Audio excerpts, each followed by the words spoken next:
guys, welcome back to Lamas Farm. It's a new year and it's another year of chances to take actions of our goals, wherein one of those is to make our own feed for our animals for sustainability and of course increase our profit while producing a healthier farm products.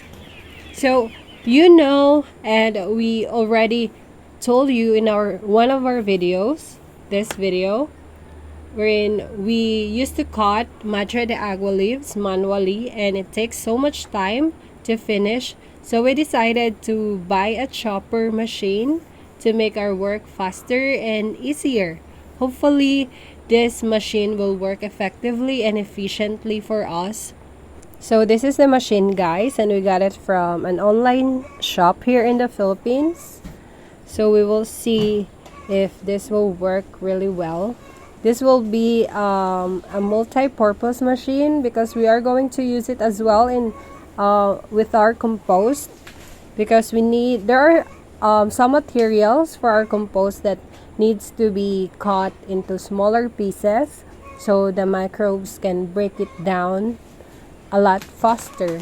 So for us to help them, we are going to chop or cut the materials into smaller pieces, and we are going to use this machine also.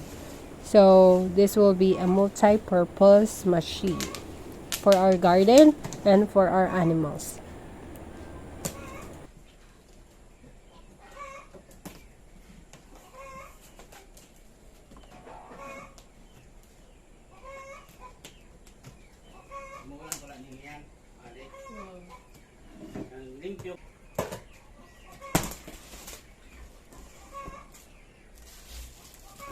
So we got a freebie. It's a gloves.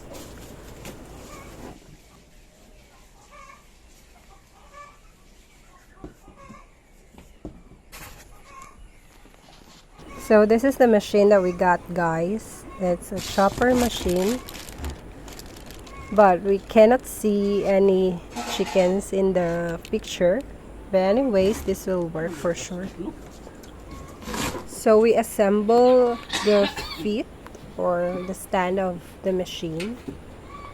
So this is now the shredder machine that we got, guys. If you have this in your farm, please comment down below and tell us if it's working well in your farm also. So we're gonna try the machine now and we're gonna get Madre de Agua. Later on we will chop other plants also, but for now Madre de Agua.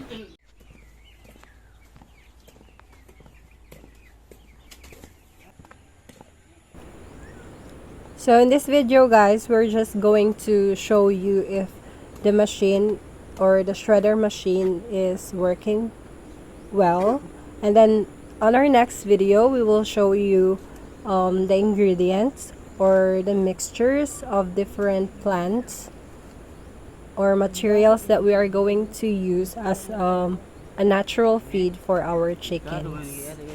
And later on we will also have our own pigs, but for now we are going to focus breeding chickens and increase our production. So here's our native chickens, guys. Some of them are incubating their own eggs, and we have 5 roosters that we will also breed with our layers. Oh no, they're freaking out, so I have to go out. So this is our Madre de Agua, guys. So make sure to plant this also in your farm because this is very healthy for our animals. Not just for chickens, but also for pigs and goats and some other animals.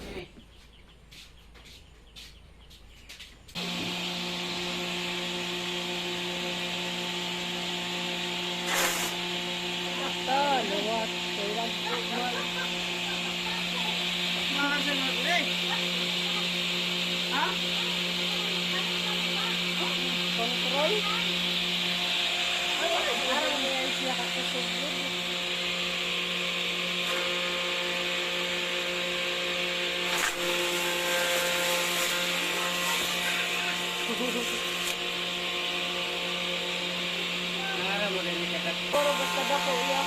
Ha?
So far, the shredder machine is good, guys, and we're gonna try to give this to our chickens.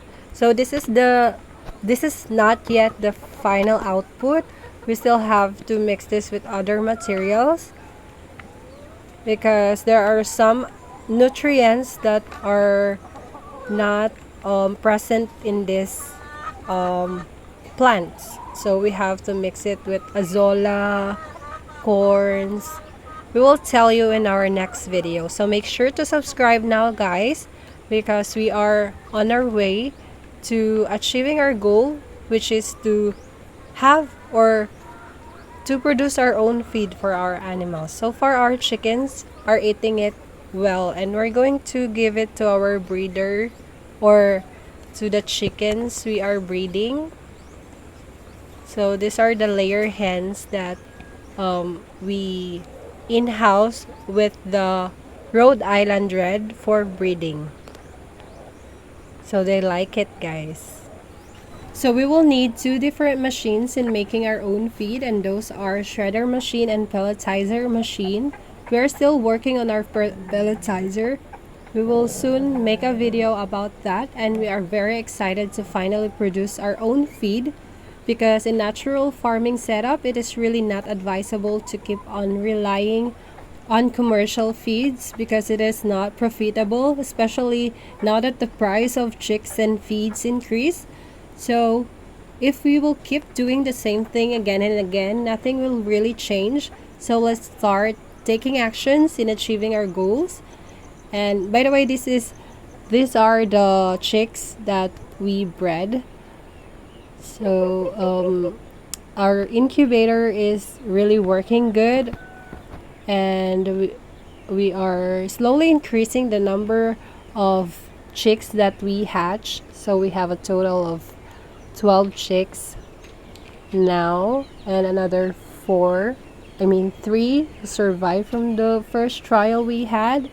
So a total of 15 chicks, and we're sure that we will keep increasing and growing in number. So this journey for sure won't be easy because there are so many things to consider and hard work to be done, but we will surely get there as long as we are working on it. Alright, so thank you for watching, guys. Subscribe now to witness our journey to full sustainability. Also, don't forget to like and subscribe. Bye!